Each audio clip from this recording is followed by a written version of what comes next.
back, everybody, to Santa Clarita's hometown station, AM 1220 KHDS. You're listening to the Gazette Radio Hour, the Gazette radio digest version of the Santa Clarita Gazette and Free Classifieds. Yeah, it's raining out there, so be careful driving around. We've been blessed or honored with the presence of Councilman Tim Ben Boyson. Councilman, before the break, you were talking about the chloride issue, and I had a couple questions. You said the basin plan is going to be reviewed within the year, right? Yes, there's a 5-year review of the basin plan that takes place. And so this is the year coming up when they will review the basin plan, and they will look at issues that they think need to be reviewed. And those issues that need to be reviewed are put forward by governmental agencies and citizens, and they look at what they think they need to review, and that's the stuff that they will review. So. But I guess my question would be is how far along in the process that we got stuck with, for lack of a better term, are we going to be when the review comes up? I mean, is it going to be? It takes the process that we're in takes a long time. The planning phase takes a long time. They have to do the design, the plan and design phase, and that's going to take probably well over a year to do, because they have to run the test wells, right, and make sure that that part of the plan is done, and they have to draw the designs for the reverse osmosis plant. So there's a lot to do before they actually start pouring concrete. Okay. Yeah, I was going to say, because that review, I think, is going to be very important. I'm sure people can contact you and get on your website, get on the City Council website to kind of throw some support your way, especially if you're going to go up there and talk to the people in Sacramento about the basin review when that time comes. Yeah, so, and you were talking about, before the break, what I thought a couple of the other main issues were in Santa Clarita at this time. And I think a couple of the main issues one of the big things that we should be focusing on right now is looking at some new facilities. One of the new facilities that we're in desperate need of really is a new expanded senior center and possibly a second satellite senior center. I'll leave that up to the people that run the senior center organization, but we, our senior population just keeps increasing, and we just don't spend enough resources on the senior population, I don't think, and I think we really could use a new facility for that.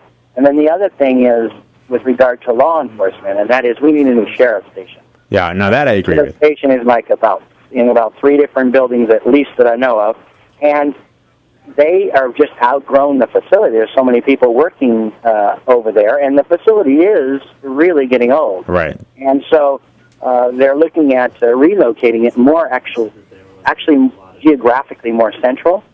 See, that made sense. Santa Clarita. I'd heard something they were going to move it to Castaic, which I thought was kind of silly. No, okay. There was a proposal to kind of move it out in towards where the Newhall Ranch new property is over there, where they're going to build all those new homes.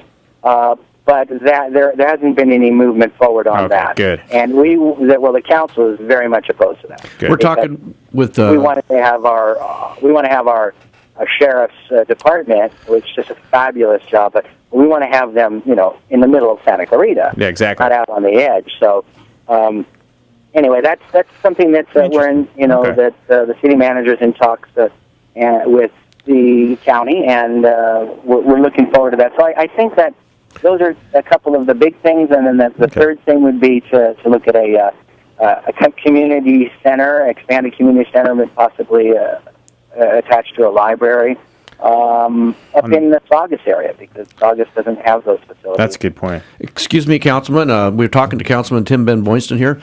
One of the issues also that was brought up in the forum, and that I'm a little bit passionate about because I run across these folks all the time, and that's the business permitting process and the number of complaints and horror stories that I've heard over the years, and even recently. I heard another one yesterday about how nitpicky and how demanding and how frustrating it is just to get the permits, just to be able to open your doors, and the delays that happens and the money that you spent that you weren't planning on spending because of those delays. Do you have any thoughts on that topic? Yes, well, you know that I have run small businesses in the past. Right. I used to be in the development community where we renovated buildings and changed them into other things. So I'm really familiar with the frustrations that you can have with permitting and getting permission to do something. And, Santa Clarita, there's a lot of people will say, well, it's very difficult here, but when I was doing that for a number of years, I was actually in L.A., which Okay.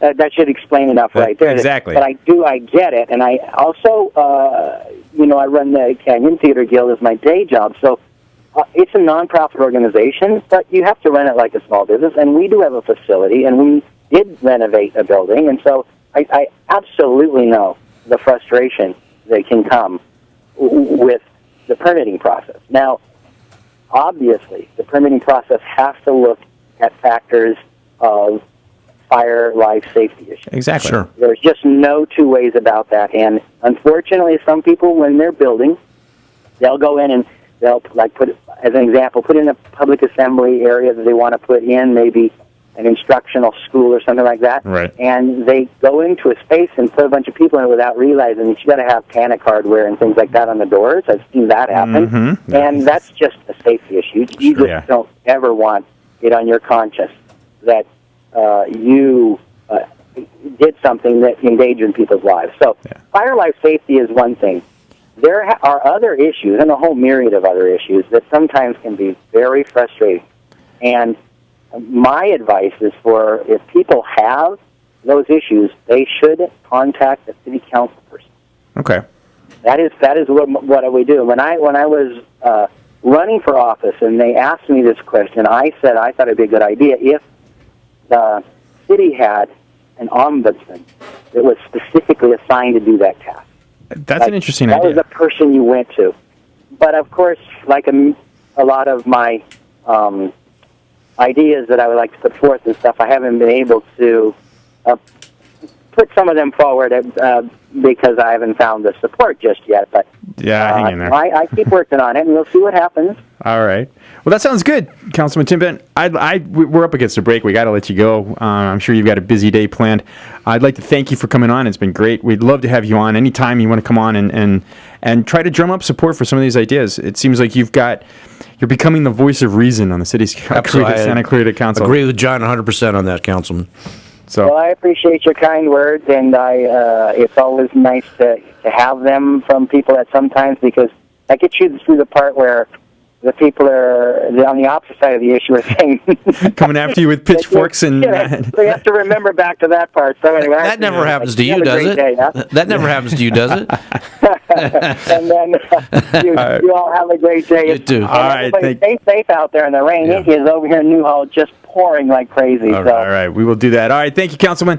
You've been listening to the Gazette Radio Hour on Santa Clarita's hometown station, AM 1220 KHTS, and we'll be right back.